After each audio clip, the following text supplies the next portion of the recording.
McBride. Thanks for tuning in. Today we're going to be talking about the economy, and my guest is Maureen Morgan, who is a frequent guest on our YouTube show, and she's also a frequent contributing columnist in the Business Journal. In fact, her next column deals with this issue, so we're going to be talking about what led up to this and how we got there and how hopefully we're going to get out of some of this. Maureen, you're talking about a U.S. economy that is dependent on the consumer, which is, the consumer makes up about 72% of the gross domestic product.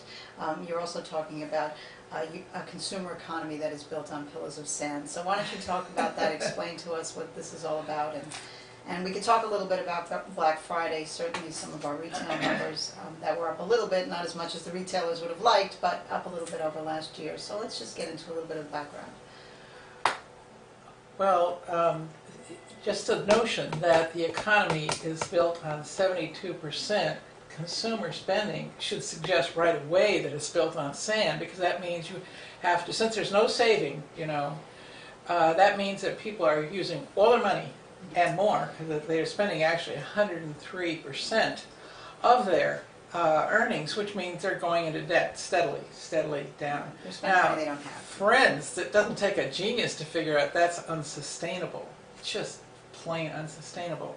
So that's what we build our economy on.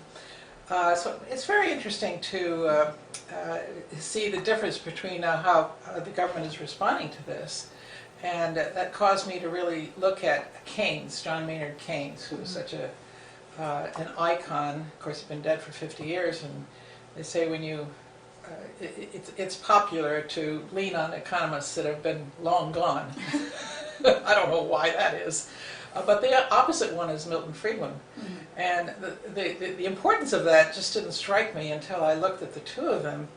And Milton Friedman, you probably didn't expect this conversation to go this direction. I never know what to expect. Okay. That's okay. This only happened last night, so I realized that I didn't have a balanced picture.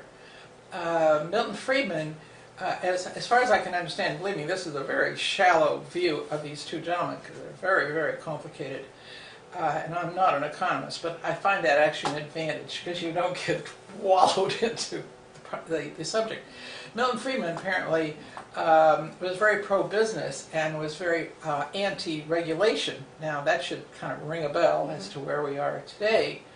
And so he has been the darling probably of the various Republican administrations. Now Keynes, who was out of favor at various times, if Milton Friedman was in, Keynes would have been out. I mean, because they're opposite. Keynes' view is to use the government to bail you out. When there's problems, he was very big in the Depression, so that's his orientation. He died, I've forgotten, 46, somewhere in there. So his life was very influenced by the Great Depression. So now here's the kicker with the Keynes view.